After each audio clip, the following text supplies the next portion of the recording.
émission ma grâce te suffit. Bonjour. Tondi ne sengo na poko na lelo, na tongo na lelo, na butu na lelo. Selo elandi émission ya moko na moko esike zwami. Tondi ne sengo ya koyamba malisusu epa na bino à travers émission oyo ma grâce te suffit.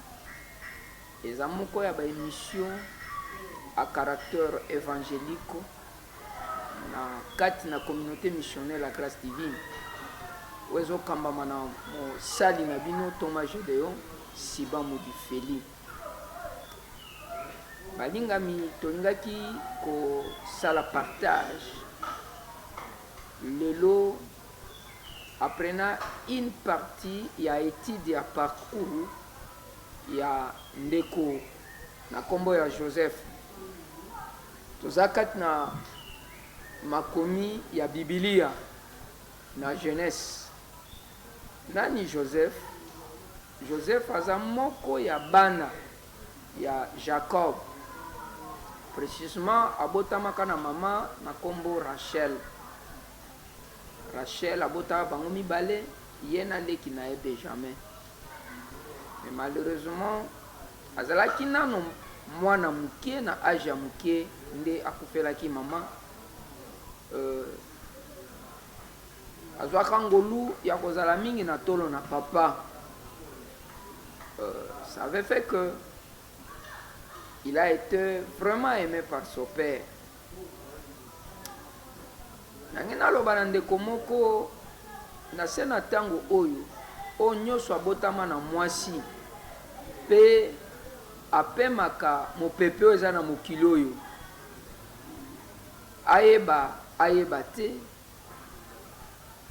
oza n'importe qui te oza etinda na bato ya tata Nzambe a mission sur cette terre. Existence na yo eza fruit hasard te.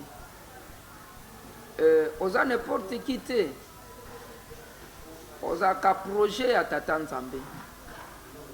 Le regard de l'éternel le Dieu eza ka fixer l'icône yo maman. Eza ka fixer l'icône yo papa. Yaya nanga. Mokeli na yo akotaka siri. Oui. Makomé lobiete Nzamba kela likolo pe na se. Mais apesa bokonzi na bana na bato na o etali kodondwa awa na se. Et lokola tata Nzambe azalaka Nzambe ya ba principe atosaka ba principe oyo moko établi. Tata Nzambe akosala eloko moko te awa na mabele saki aleka na nzela na moto. C'était pour dire à d'autres termes que étant donné que l'envoyé de l'Éternel le Dieu na bota na bino na mboka na bino na famille na bino na société place aux amis, vous êtes le canal par lequel l'Éternel veut se servir pour manifester son amour vis-à-vis ya bakota poré na yo. Et l'Éternel me met à cœur, na ebisa yo. La grâce de l'Éternel est sur toi. L'Éternel Dieu compte sur toi, bien-aimé dans le Seigneur. Tozonga na petite historique otonga kosola lelo. Voici la réalité et la nature permettre que moi na oyo innocent qu'il était. Les théologiens nous parlent de l'âge de 2 ans. Akokisa qui même déjà une année quelques mois maman kufa. Atika kozwa opportunité à koyeba maman na été. To ko jouir na chaleur na maman pensate. Il est devenu orphelin de mère. Mais ma soumuni na sala qui peut comment toi azala orphelin. Attaque bébé azala orphelin non. Et là comme côté ko sale ma souhaite attendre en bas pesi na nzela te. La Bible dit dans le livre de Romains chapitre 8, le verset 28, nous savons du reste que toutes choses concourent au bien de ceux qui aiment Dieu, de ceux qui sont appelés selon son dessein. Nyonso ekomelaka bayenge bene ezalaka mpona malheur na bango te, me nzambe apermetaka ezalaka mpona bolamu na bango. E makomi ezoloba na biso nzambe na kati na pense na projet na ye akela nyonso mpe atia kati na nyonso makoki ya croissance, ya développement, ya multiplication. Bien aimé, le fait de ne pas croître, se développer, se multiplier, n'est pas de Dieu.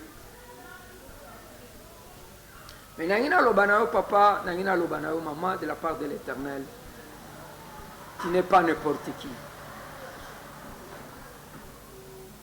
C'est important dans la vie, moi comme on a dimension comme yeba, qui suis-je? La connaissance, c'était pouvoir. Et l'application de la connaissance, c'est une richesse. L'ignorance, c'était défaut. Bien aimé, quand vous avez la connaissance sur quelqu'un, vous n'allez pas vous abuser de la personne. Tant que vous avez boyebi, vous avez loko moko boye. Vous déconsidérez loko anati. Mais tant que vous ignorez, et loko eza liboso na yo, et loko eza maboko na yo, ozo ye bangote, et quand vous allez loko ya motuya, il y a valeur. Mais parce que tu es ignorant, valeur nango pa na yo, oko palpe angote, oko jure nangote. Et ça précisément ce qui vous concerne. Tu n'es pas n'importe qui. Tu as des prix aux yeux de l'Éternel. Mais le problème est simple. Est-ce que mi baka? Est-ce que tu as la connaissance de ce que tu es? À part avoir la connaissance de votre identité, est-ce que Osaka quand même a une petite lumière sur ce que tu as? Peut-être au milieu bakate, tu n'es pas yaya, ce que les gens disent de toi. Osane loko, Osakane loko, tu as une grâce à toi, au motumoko te azana ona libote na bino. Ni na quartier na bino, ni na mboka na bino, ni na collectivité, chefferie, et à la secteur, et à la territoire. Tu es unique à ton genre, dans votre province. Non, non, tu es unique. Tango kokoma na dimension ko découvrir oyo zanango, oyo zakati na yo, o lingango, oko protéger ango, oko rendre ango valeureux. Mais le contraire de cela, bakoki ko manipuler yo, bakoki ko sakana yo. Avoir la connaissance de votre identité, c'est une chose. Avoir la connaissance de ce que tu as, c'est encore une autre chose. Mais au-dessus de tout, l'ikolo na nyoso, il faut qu'on ait la peine à boyebi na au hasard auteur, il y a raison d'existence. T'attends ensemble. Beaucoup prient Dieu, mais bae baka nzambo bazo bondelati. Bae baka nzambo babele la kati. Ils citent le nom de Jésus, mais n'ont pas la connaissance de qui est ce Jésus. Bien-aimé, Tata Nzamba kela yo. Atiara kat na yo ba potentialité, mais aza auteur, pe acteur. Il y a tout ce qui est de ta vie jusqu'à kokota na yo na destinée prophétique na yo kokoma na yo utile. Ma grâce te suffit. Et ça m'a dit une phrase au Tata Nzamba lobera kiango nani. Thomas Paul. Paul a comme une dimension mo bande ko se décourager. Net yo kaka. O komi ko se décourager ba mikolo. O komi poser mille et une question. O komi kolo ba mais non. La grâce de l'Éternel est là pour toi. Il accorde de l'espérance pour ceux qui vivent. Pourquoi tu es en train de désespérer? Qui t'a dit que Suki Ponayo? Non, et Suki t'a. Le fait que tu accordes le souffle de vie avec toi, bien-aimé, tu réussiras. Tu réussiras. Oh, tata Nzamba Lobana Tina no Yokokisama. Revenons sur l'histoire de Joseph. To kende na angle ya réalité ya identité nae qui a été manifeste à travers son habillement. Bible lobby dans son face, aimé par son père. Le père l'a revêtu na bilamba multicouleur. Ezekiel Ambozo manifesté bolingo ya papa vis-à-vis naï. Or, c'était une des saisons de sa vie. Mais parce que ça a été planifié par Dieu, que moi nabatu destiné naïe, et bengama ki na kozala destiné moko ya munene. Alongwe na saison ya tinique. Il y a multicolore, il y a bolingo ya papa. Alinga te me komela ki parce que nzamba sa trasa kiango. Joseph a komaki na elamba ya ba esclave. Wana bande kone bateka yi. Tiniko papa apesa ki première saison. Et kienda a commis esclave. Alekisi une étape de vie dans cette saison. Mais azaki nango libela te. Et ko komela ye koza sus na tiniki ya esclave te. Mais comme kina elamba ya bana misala serviteur dans la maison de Potiphar. Ça consentement na ye. Ça qui est dans la volonté na ye. Mais qui est derrière tout? Qui est derrière cette histoire? Qui est le meneur de ce film? Alexis est bon moment. Ozaki troisième saison, troisième tiniko. Et lambaya moi musala. Tango komaki na suka nango. Il s'est retrouvé avec la tiniko de prisonnier. Otokobe ngango pe quatrième saison. En prison. Mais suka na vinae, suka ki na prison te.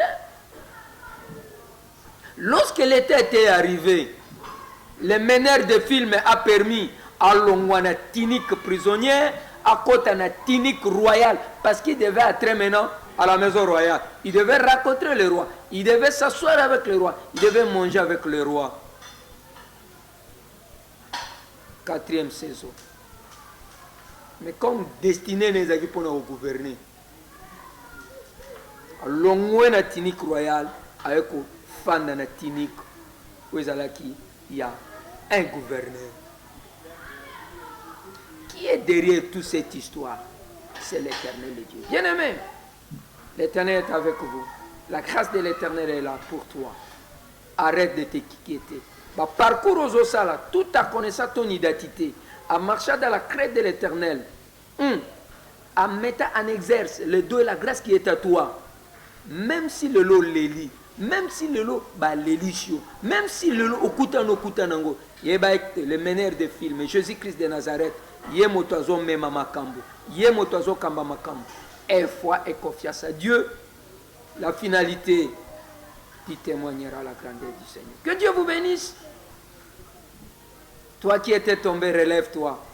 Toi qui étais découragé, prends courage. Toi qui étais agnati, joie makasi.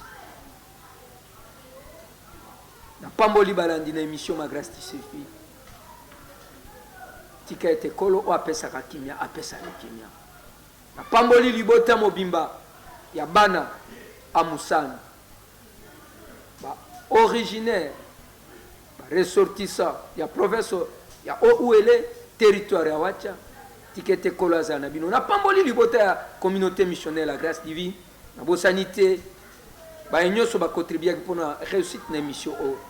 Avec Dieu, nous ferons des exploits. Il écrasera nos adversaires. Votre bien-aimé, l'apôtre Gédéon, Sibamoud Feli. À bientôt. Merci. Ciao.